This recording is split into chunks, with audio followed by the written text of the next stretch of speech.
She's like, come on, you can do it. Bring up the audience, bring up the level. And it was like talking into a vortex.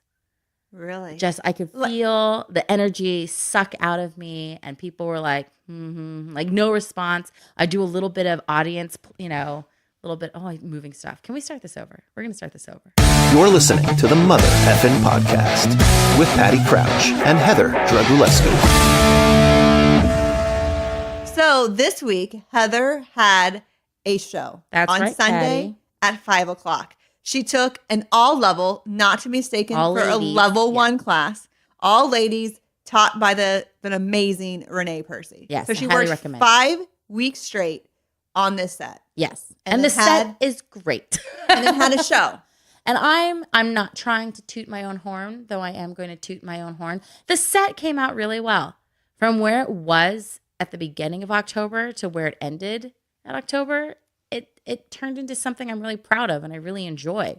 Even though it's like a set kind of based on religion, I'm really excited about it. But that audience was sober. And they were like talking into a vortex. I felt all my energy. And it was funny because Renee, when we first went on, she's like, Heather, bring the audience levels up. Bring the energy levels up. And I'm like, okay, I'm going to do it. And I got out and I was ready and I was doing crowd work. And the crowd was like, I'm not working with you. It was blank faces. But don't you feel like showcases are kind of always like it's a weird show because it's not like an authentic show where people are coming to see comedy. They may not know the comedians, like they paid for their ticket or this one's all usually a friend of somebody. They know somebody all the time. In my opinion, showcase shows are usually the easiest shows because people are there to support you because they are the friends and the family.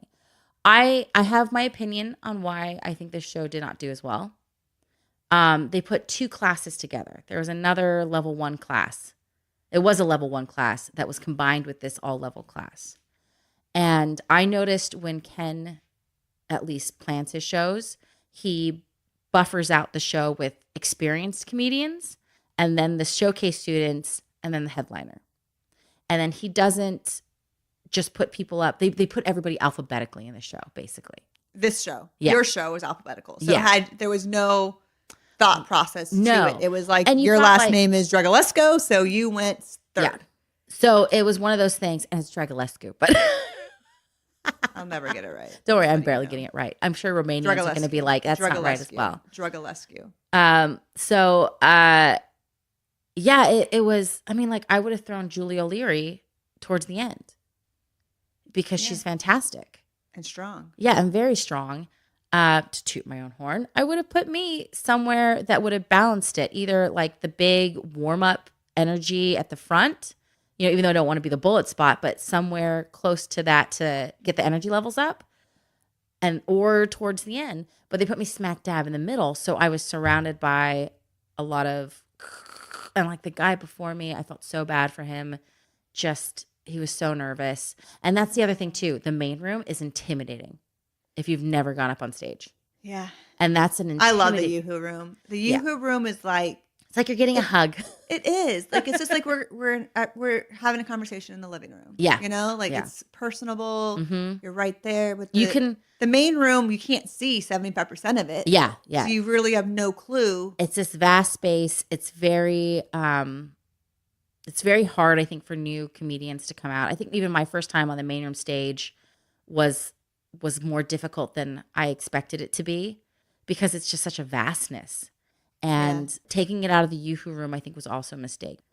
But there's a lot of people there for, a student showcase show, but it was kind of like, a little not as great as I would have wanted it. So that's interesting, too, because I remember someone, and I don't remember who, was saying something about it's nice sometimes to play to a hard audience because you have to work for it. You do. But at the same time, so you can't blame always the audience. No. But you need to take responsibility for your own stuff. But at the same time, like if an audience is dead and nothing's happening, like it's hard to come back from that. It is. Comic after comic after comic because it just gets a bigger and bigger vortex. And that was the huge problem is that I could feel with every comedian just people were getting more and more nervous. Like you saw the first one kind of mess up. And so because they're new, I'm sure would have been similar in our situation because they knew you could see further and further the nerves taking over each one. And it got persistently the snowball effect, and it got worse and worse. So then I'm coming out and I'm like, "Bleh!" And everybody's like, I'm over it. I was here to see the person. Clap for my person. I'll sit through yours. That's what it's going to be. So I have a few lines in this set, though, that are definite killers because they just, even with the dead audience, managed to get a good response each time. That's good. I felt by the end of the set, I had got them on board. But it's just, I really wanted a good video. That's what it comes down to. I wanted a good video. I didn't even order it. I got to order the video because it's so quiet in the beginning. Also, Main Room has a problem with their recording, in my opinion, because the audience is so quiet. So quiet.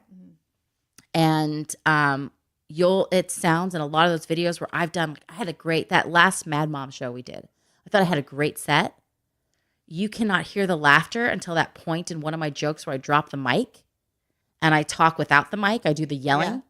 Then you hear the laughter like crazy. And I'm like, oh no, the audio's just, it's not great. So I like the Yoo-Hoo Room. I do like Yoo-Hoo Room has better recording sound and like the laughs in there sound huge. You know, it just feels good. Like a packed crowd with 8 people. It does. So it's easy. Yeah. I like easy. It's a good space. I like it.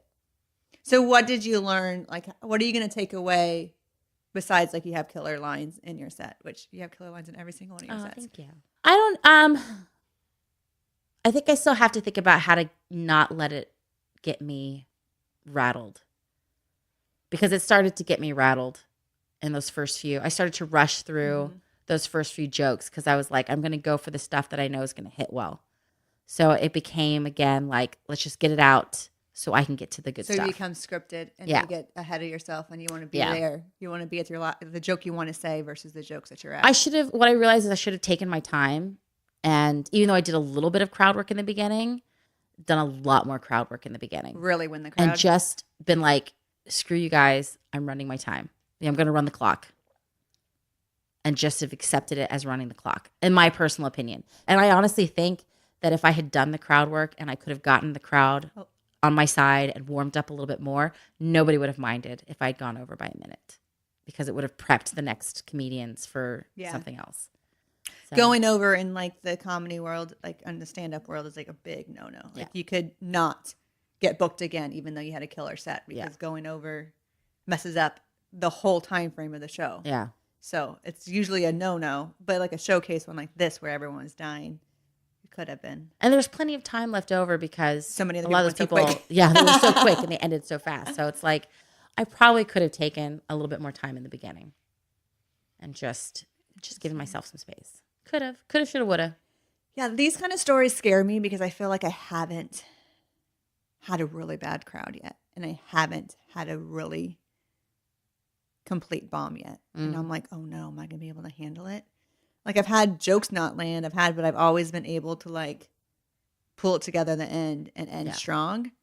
And so, I mean, open mics are totally different because, 22-year-olds talking with their penis is something different than a mom talking about their kids, and it doesn't land as well. Yeah.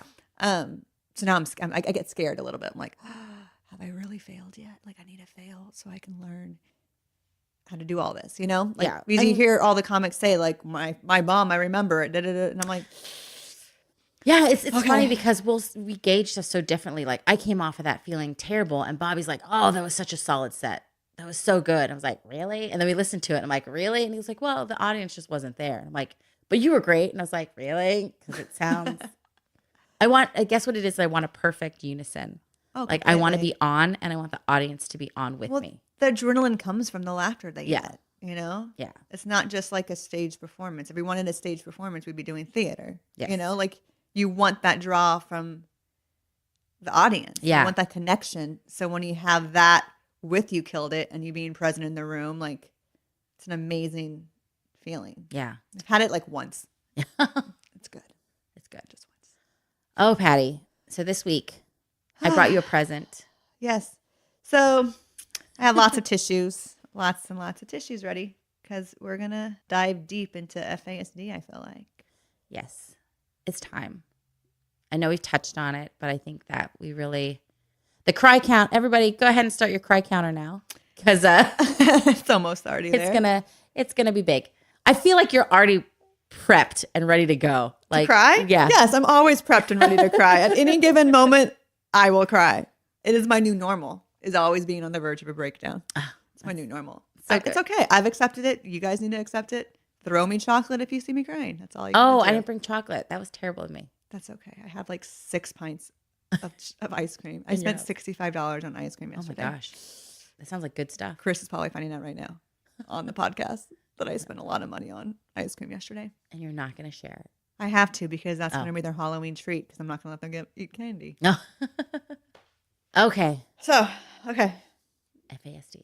FASD, fetal alcohol spectrum disorder. Basically, brain damage caused when a birth mom drinks alcohol, in this case, wine coolers, and creates damage, like while in utero. It's not fun. It's not pleasant. Alcohol is actually one of the hardest drugs on the body when it comes to like damage and irreversible damage. Like, it's better to do cocaine and crack than it is to do alcohol and crystal meth.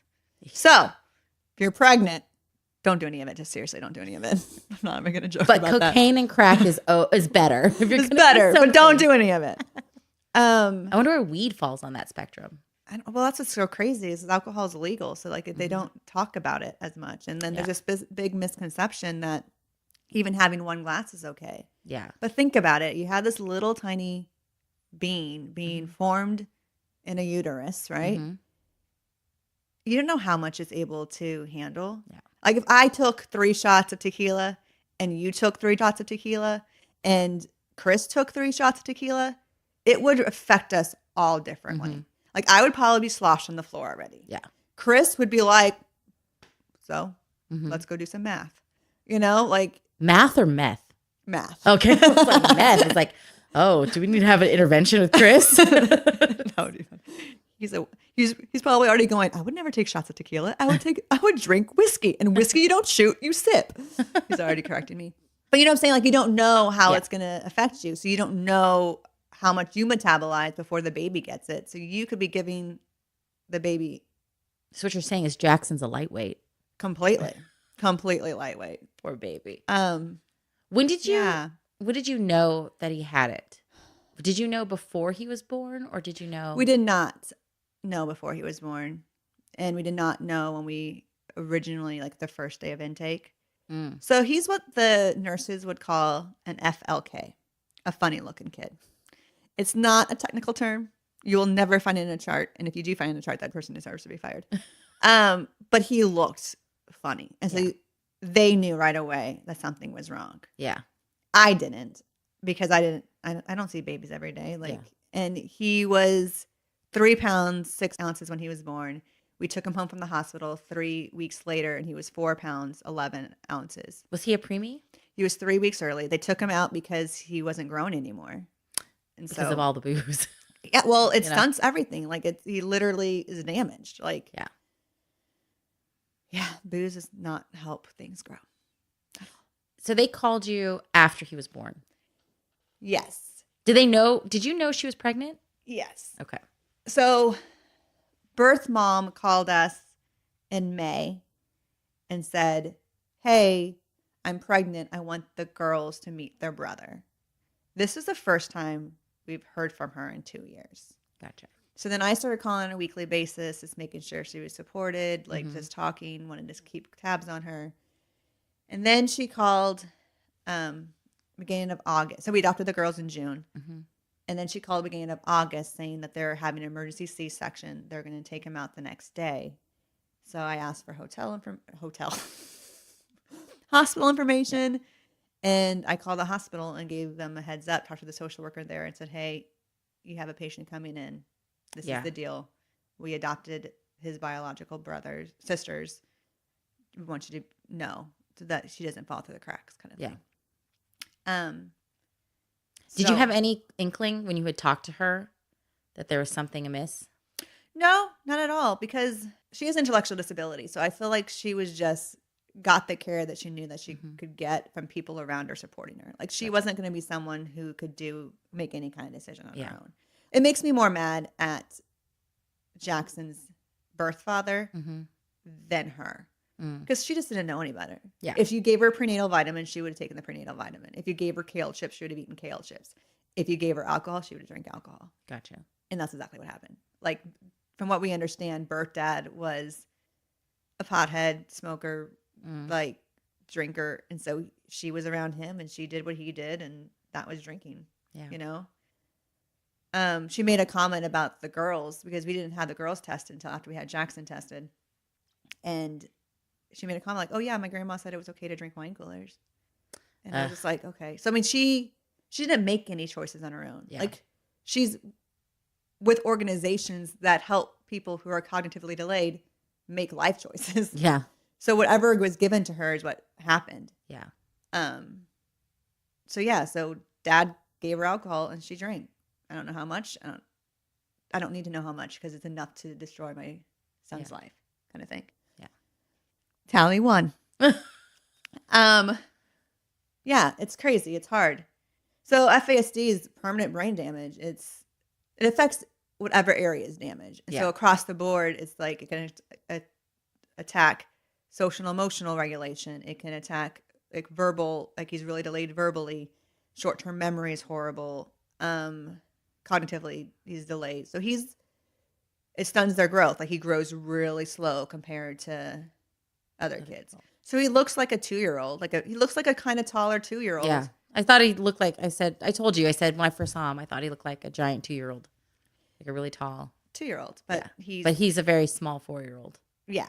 He's a very small 4-year-old doing what a somewhat normal 2-year-old. But it's kind of funny because while she was a little bit larger, Anna was very stunted too in her growth when we got her. And she was 6 and she was wearing 2T and 3T. Wow. So, I mean, it's definitely a different situation, but there's opportunities. Though she's still small. She's still tiny, so. But that's the difference, though, is that Anna's was because of her environment. Yeah. Her outside environment. Not because her brain was damaged and now does not know how to grow. Like, that's the thing, too. It's like all of this is, yes, the brain is neuroplastic and he can build scaffolding and we can get him to a spot and we're getting him all the help that he can get. He has 20 hours of therapies so that he can be the best Jackson that he can be. Mm-hmm. But in the end, it's like the life that he would have had if she hadn't drank doesn't even compare to the life that he's going to have. I know. So this is the biggest part with me, like with Faith, because I know that he's perfect. Like I know that God doesn't make mistakes. Like he is exactly who he's supposed to be. So the struggle of like, well, then why does he have this? Yeah. Goes into play. And I have to trust that, like, okay, well, he has a plan and he's going to do great things in Jackson's way. And God knows the bigger picture and all that kind of stuff. But it's hard to think of like what his life could have been if she just hadn't drank. And then I get mad because it's like, I wouldn't have drank. If I had biological kids, I wouldn't have drank. So I wouldn't have done this to him. You know? There's an anger in there. Oh, completely. And then a sadness because I know the system failed his birth mom. Like his birth mom should have been in foster care and adopted. Mm-hmm. And his first birth mom was adopted by someone like you and me. Yeah. I mean, she would have had her kids, and but then you can't do that because then it's like, well, it's one of those things that when I hear you talk about the birth mom, I see a lot of parallels with Bella. And the hope is that because she's been adopted by Bobby and I, she's not going to fall along that path. But there's a reality that we know, which is the statistics of kids in foster care. The older you are, the more likely you are to repeat things. If you don't get adopted from foster care, the more likely you are to have children who go into foster care. So it's such a tough thing to know that, if people just opened up their hearts a little bit more and gave a little bit of sanctuary, really is what it is, to these children who desperately need families, maybe we'd save a lot of social problems. Completely. And everybody asks me what my politics are. I always just answer like, I think you should foster adopt. And they go, but what are your politics? I'm like, no. I think we would have a lot less problems in this world across the board if people just opened up their homes to foster adoption. Yeah. I think we'd see a lot of social ills. Breaking so many of those cycles that need to be broken. Homelessness, down to. drug abuse, prison poverty. system. It's all going to even abortion, because people don't know what to do. Like, all of these social things that we fight about would minimize to such great levels if children were being protected more as they're coming out of the, in the system, or as they're coming out of the system. I also think it's kind of shameful how kids are dropped from foster care. And when they turn 18, it's kind of like, well, we did it. We got you to 18. Bye. Yeah. And it's like, but then again, you can't really expect it's much more, because yeah. it's like there's just not resources for them. I know. And that's not. Yeah. I would love to somehow figure out a way to help these kids who are about to turn 18 and who feel so lost and scared in this world. Now, Chris and I originally were going to have 2 biological kids and adopt a third. And then when our kids were grown, we were going to do the whole teenage thing. Yeah. And like, I have a friend who aged out of the foster care system, and she said the saddest part was that there was no one to go home to for Thanksgiving. And you don't want to go to someone else's house, because it just reminds you that what you didn't have. And I was like, well, what if we could just be not a parent, because they don't want parents. Yeah. If you're in the foster system, by the time you're like 14, 15, you don't want a parent. You just want to get out. Yeah. So not be a parent, but be like that mentor, or be just that person to call home to and be like, I got an A on my psychology exam, know? Or, hey, where should I go to get my car fixed? Like, I need to buy a new car. Can you help me? Like, just someone to like guide them through lives, because you're 18 years old. You're not an adult. Yeah. Like, can you help me read the lease and go get an apartment? Like, all these little things that are like, they just want someone to do with. Yeah. More than just, yes, come home, have steak. We don't eat things. We don't eat turkey on Thanksgiving. Like, do these things, but also just have someone to like someone to be proud for them. So who knows? Because at this rate, we're burnt out already. Our kids are 7 and 4, and I'm already tapped out. So who knows, like, when they're off to college, if there'll be that nesting system where we're like, oh yeah, we do want to do it. So what do you think for Jackson is going to be that prognosis as they get older? Are you sort of anticipating you're going to have to We've been told be there from an FASD specialist who has been around this for 30 years that he is severely disabled, and that he will always need assistance. He will probably have an IQ no greater than like a 11 or 12-year-old. So yes, there are great organizations like Walmart and places that he can get a job and like do these things, but it's not like he'll be able to make decisions. Yeah, he won't so be able he'll to always be around. And the girls have even said, like, are we going to take care of it? And I'm like, yes, you are. Get prepared. So he's not going to be. Yeah.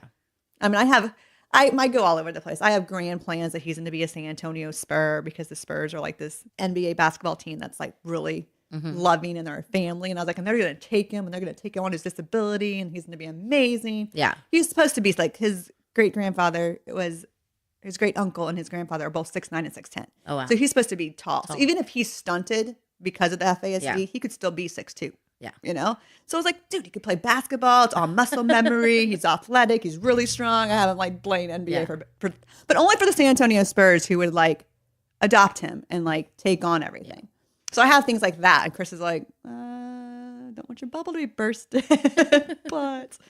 And then there's other times where I'm just like, I just need you not to get shot and arrested, like, so my range of what he can do varies greatly. Yeah. And everyone tells me, especially the FASD specialist, she tells me all the time, y'all, if he didn't find you guys, he would have had no hope. Yeah. But then it makes me feel like I have no hope, because it's like, there's just so much to it. Like, there's just so much to it. And he totally changed the dynamic of the family, and that was hard. And he requires so much because he's a special needs kid. And that's hard on everybody. Like, it's a lot. Yeah. It's a lot, and it sounds really weird, but it's like, I don't know where he's going to land, and that's scary. Yeah. And I don't know who he's going to be, and that's scary. And then honestly, being Black boy with his disability is scary. So I don't know where he's going to be. I'm just trying. And I am doing my best with what I got. You're doing great. So special needs is no joke. That's all I got to say is like, we put on our profile, no FASD. Never. But Here's a lot. the tip: never put no to something on your adoption profile because that's a guarantee you're gonna get it. No, And that's a couple more counts for the cry tally. it is. It's good. Good cry today. So you go to the hospital, and you got a story. Do you want to tell it? Where? Okay. So we went, right? And first of all, like, they call us and they say, can you pick him up in a couple days? And I'm like, sweet, we're going to have a couple days to prep. As a foster parent, like, that's amazing. Yeah. Because normally you're like, we're bringing the kid over, you're getting him in 30 minutes. Oh my goodness, I need you scramble. Yeah. So I was like, we're going to get a couple days. We can spend some good time with the girls before, life change. And then they called back going, actually, can you come by 5? Then they were like, hold on. Can you come right now? Oh my god. So I was like, oh. So I went to St. Joseph here in Burbank, and I met the social worker outside, and birth mom came out, and she looked at me, and I looked at her, and I said, hello. And she just pressed the button and waited to go down in the elevator. And before that, we had a good relationship. She called me to say that he was being born, but you could just tell the anger in her eyes. Yeah. I was a bad person now. Like, I was the one taking her kid. And I needed to because she couldn't do it. Yeah. But that's like the ugliness of it. Because, like, I'm gaining this son, but she just lost him. Like, it's crazy. Anyways, and awkward too. So I'm like, what the hell do you say? Yeah. Thanks for the son. Like, Yeah. thanks for the kid. Appreciate it. Anyway, so we went in and I saw him. And he's this tiny little thing with like tubes everywhere. And he was ugly. Oh. He was ugly. Like, ugly. He was so ugly, he was fugly. Like, Did your daughters, when they first see him, say he was ugly too? And you're like, no, he's beautiful. I mean, Lexi kind of took back, was like, Yeah. what? Like, I think she expected, because when we got our foster son Mario, he was like this cute little chubby little thing. And like, and they watched him grow up like the first 6 months, and he was like laughing. So I think they accepted that. And you looked at him and were like, oh, like, what's wrong with this guy? The guy had like, he was so small and he was so like deprived of nutrients that he literally was just skin and bones. Oh no. So like you could see his cheekbones and his eye sockets, like he poor eyes baby. protruded out because he had He looked like a little bird. Yeah.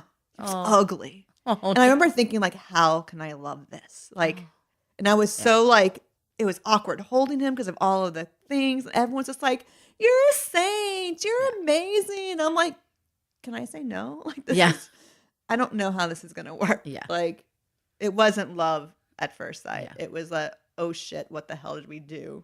Yeah. Kind of thing.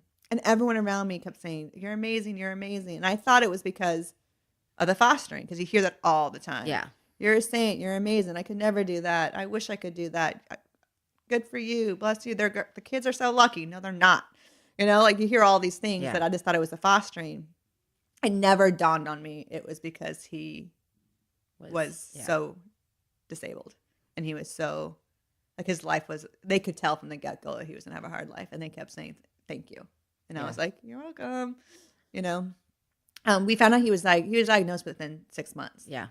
And mom admitted to drinking, and he had some of the signs, and like his size of his head is so small because he has microcephaly because of the brain damage. I mean, his brain's damaged. It's small. It doesn't grow. Like, he has a small head. Your skull only grows to the size of your brain. Like, it's common knowledge, So immediately he was 6 months. He has had OT. By a year, he was doing PT. He was doing infant stimulation. By 18 months, he had speech. Like, we were like from the beginning. In the first 3 months, he was so small that we were feeding him every hour. After 3 months, it was every 2 hours. He woke up all the time. He still wakes up 2 times a night. He has no self-regulation skills. He doesn't know how to self-soothe. Yeah. So it's like, so I'm his self-soother. I'm his external brain. Whoever is around his external brain to help him try to figure out life. And that's how it's going to be for the rest of his life. Like, he'll have some things, and we'll have scaffolding for him, and we'll figure things out. But for the most part, like, he's going to have an external brain to make sure that he doesn't get shot. Yeah. That's what it comes down to.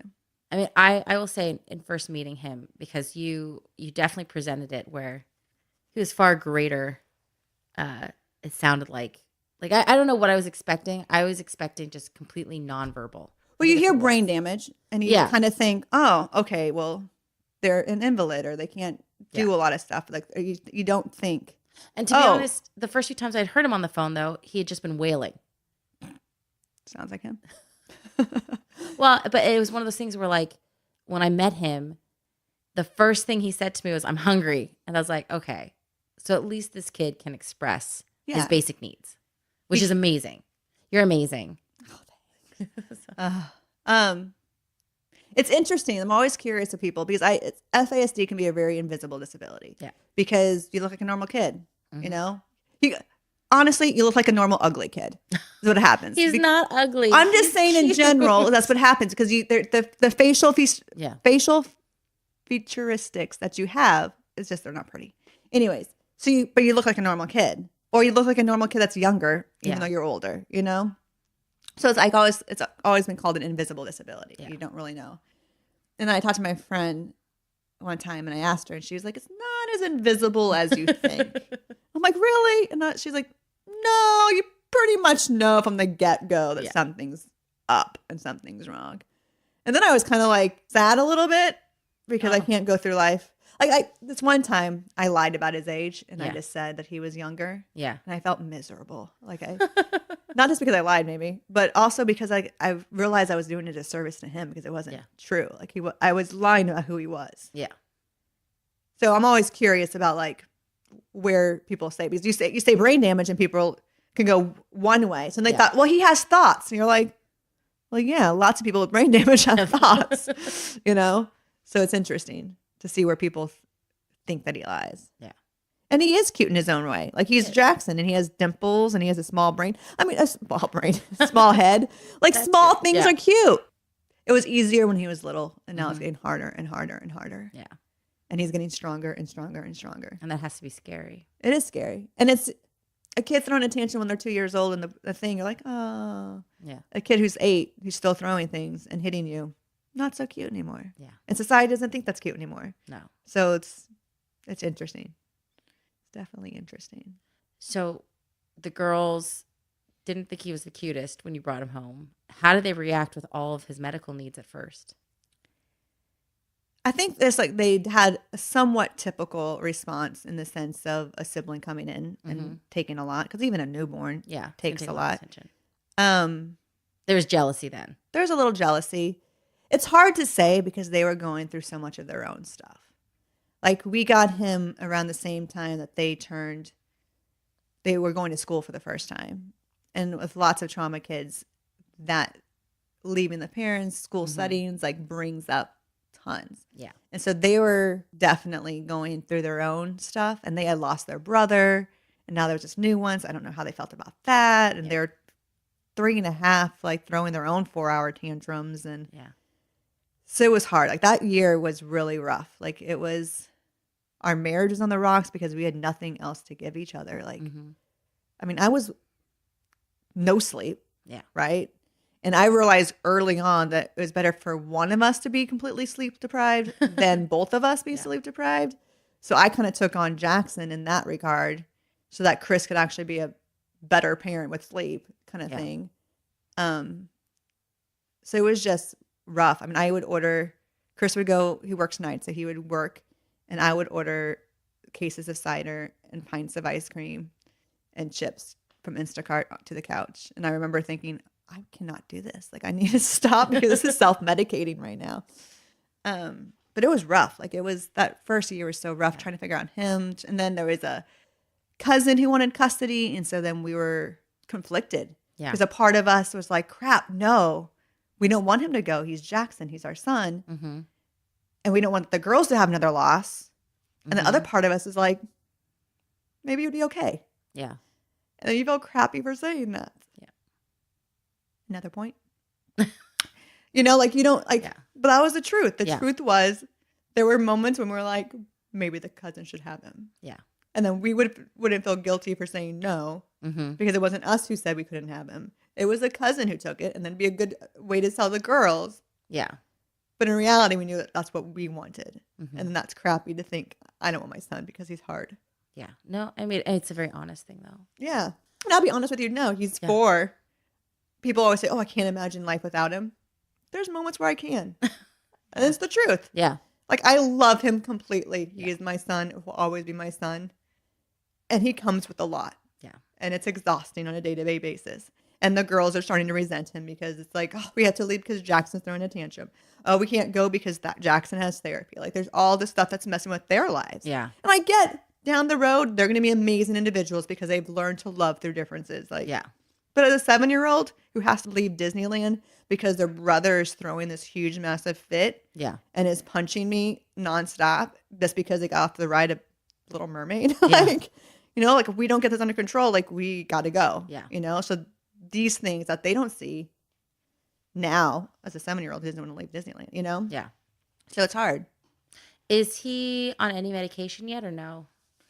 Not yet. And we're going to try to avoid it as much as possible. That's always such a touchy thing. Yeah. And I've come around, like I used to be totally anti-drugs. Mm-hmm.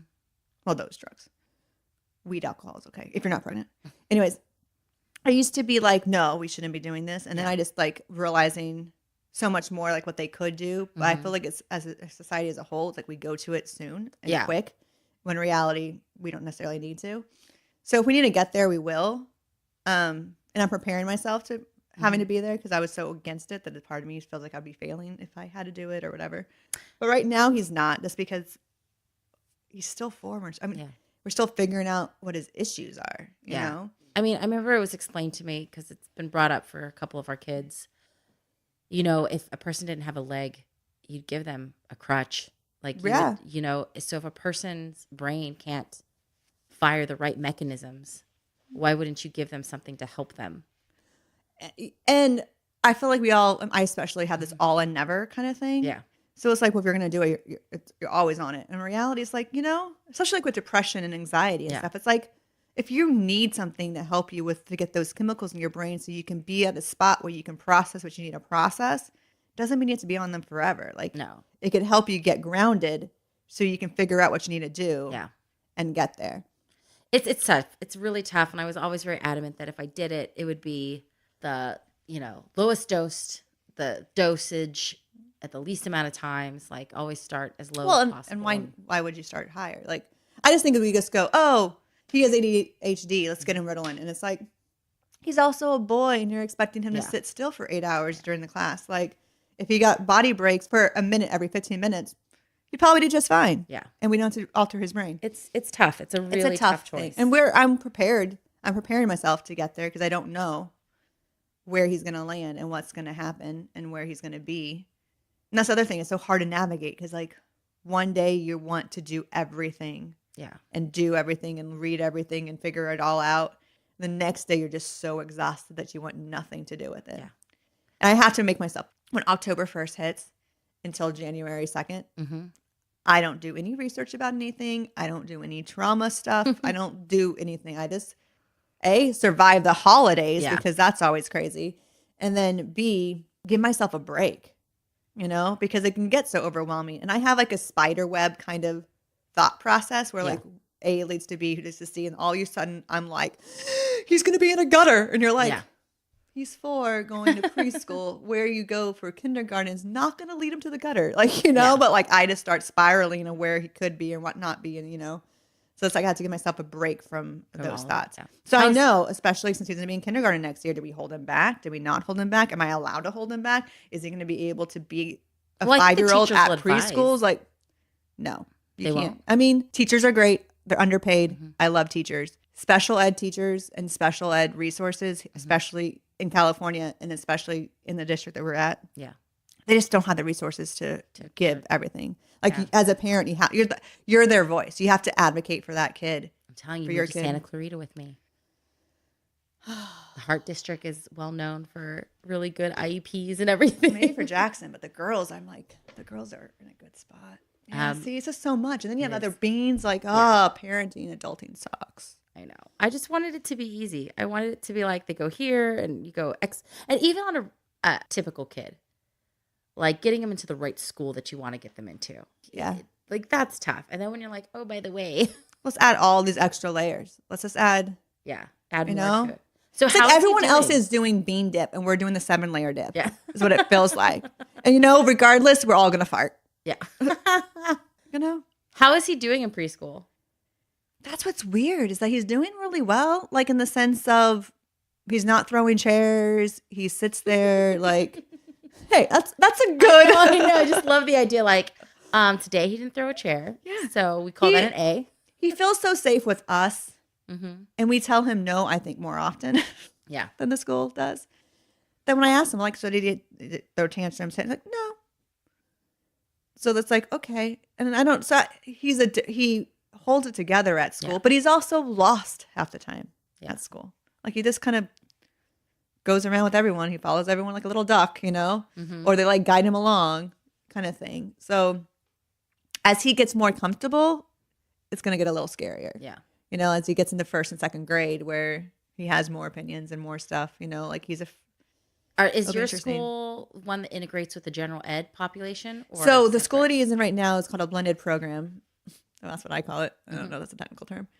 So he's with half neurotypical kids and half kids who have IEPs. Okay. So there are some kids that are a little bit more severe than him in a weird way. Like there's a kid who he's a one-on-one because his autistic behaviors are a little bit more intense. There's another kid who's just as nonverbal as he is. See, it's hard saying that he's not. It's not like he's nonverbal. Like he's verbal, but he's still caveman talk, and he's still. Yeah. And a 4-year-old isn't doing caveman talk. Yeah. You know, so he's getting there. So I call him minimal verbal, where he does talk, but not where you'd want to. Yeah. Anyways, so it's in a good spot because he's seeing people and his peers and they're pushing him. So it's a good spot for him. And I'm thinking maybe we do that another year, but then I don't know if he's allowed to be in that program because of his age, you know, so I had to figure that all out. But we like where he is now. But that's the thing too, is like, there's no place. Like all these special needs kids are so unique and they all need their own thing. And it's just, there's not resources to give everyone exactly what they need. Like in my ideal world, every special needs kid would have a one-on-one. Sure. And be able to be integrated into the general ed population. Yeah.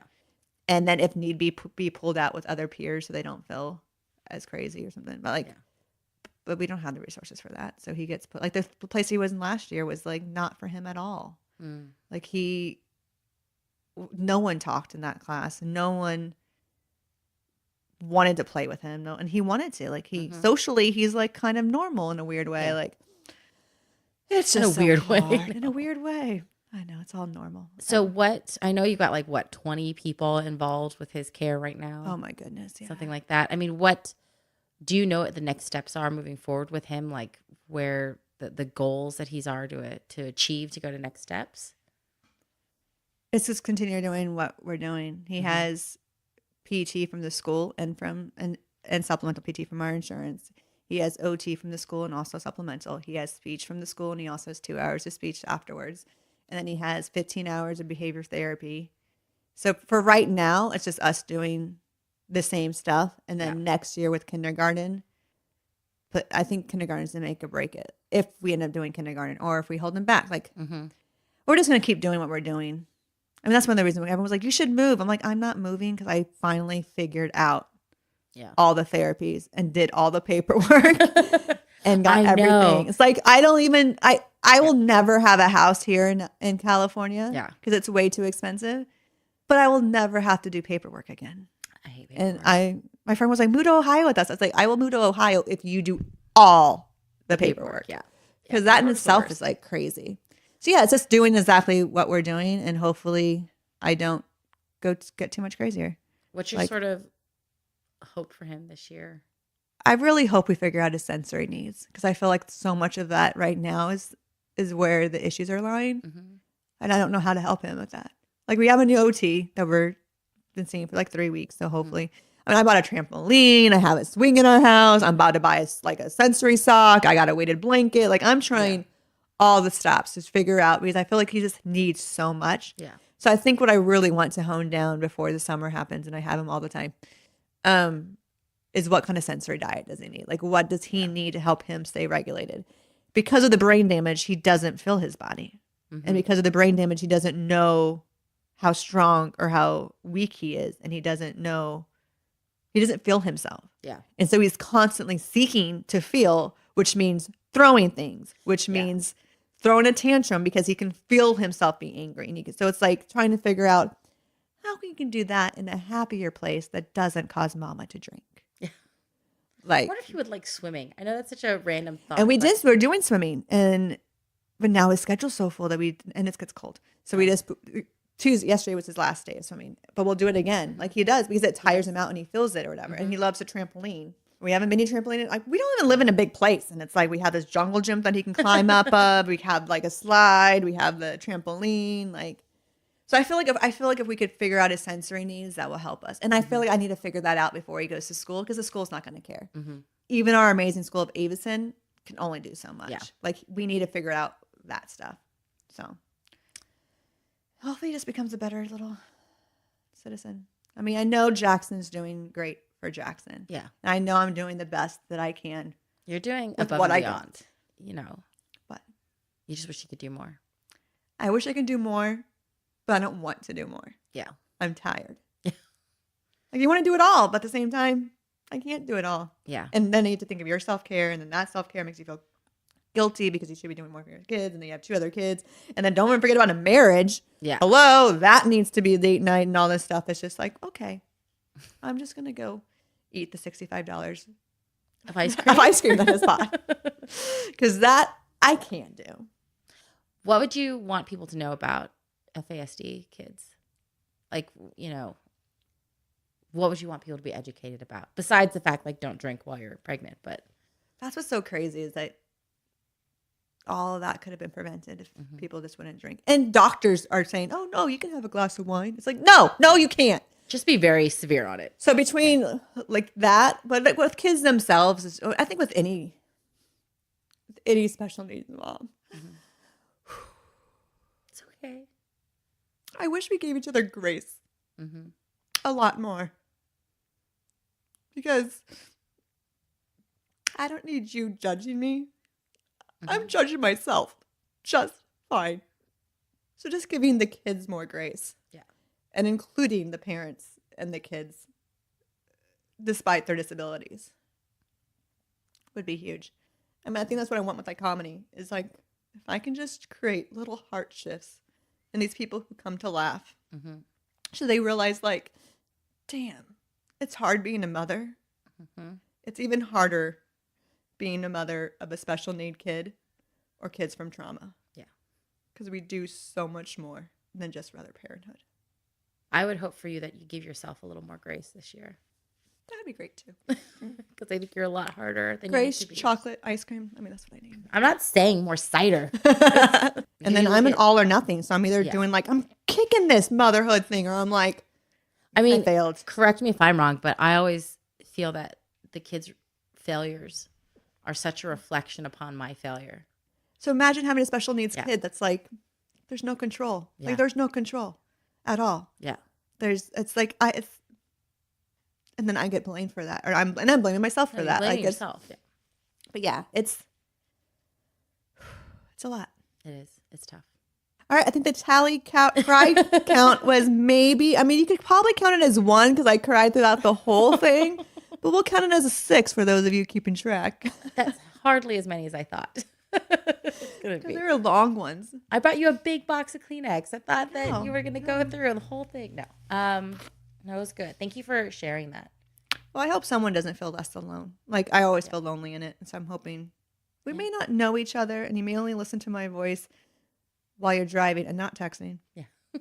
I hope people feel like, oh, I feel like that too, and feel a little bit less alone. Yeah. So. All right. So to end on a happier note, Jackson is a very cute, precocious child who tries to take down a dog who is like 3 times his size. Yes.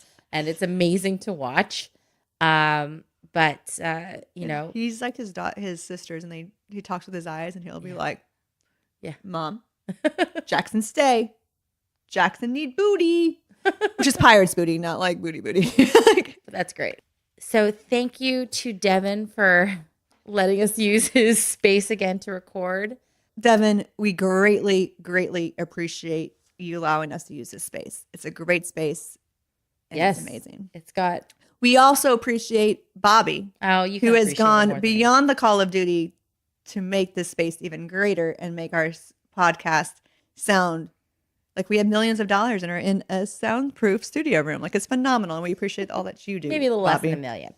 We also want to thank you for listening. I really appreciate you hearing us drone on. And we know it's more than just Gracie. We got Janie and Claudette and Joni and I think some Holly people and don't even Kendra. And actually know. So thank you for all the listeners. And we want to hear from you. So there's 2 ways to contact us. One is by email, motherefnpodcast@gmail.com. Or you can actually download the Anchor app and leave some comments there. Correct. As well. And if you send us questions, we're more than happy to answer them. We'd love to talk to you guys. Probably won't answer them correctly, but we'll answer them. That's true. Just so you know, we have a show that Patty's producing at Flappers Comedy Club, November 11th. Fostering Funny. Fostering Funny. It's going to be great. Chris is going to perform for the first time ever. That's going to be amazing. Is he nervous? No, because he's cocky. Oh, okay. Then I hope he fails. Well, he's also written some of my best jokes, so Okay. I'm kind of. Then I hope don't know. I don't know if I want him to succeed or bomb. Because I hope that he's average. I hope that he's average. He's probably going to be really good at it, and then we'll become a duo, and then we'll become more famous than me, and I'll That'd be be stuck with the adorable. kids again. Oh wow, it'd be that came kind of out. cute though. It'll be fun. So yeah, Fostering Funny is about bringing awareness to the foster adopt community. What's great is every comedian has some relationship to foster care or adoption. Yep. So it's really exciting to get that group of people together. And just make sure you follow us. You can check motherefnpodcast.com to see our list of everywhere that we're available streaming, or just go to your favorite streaming service. Yeah. Follow us on Instagram as well. And Facebook, though nobody uses Facebook anymore. It's for old people, which is us, but we don't even I was like, I use it. Thanks.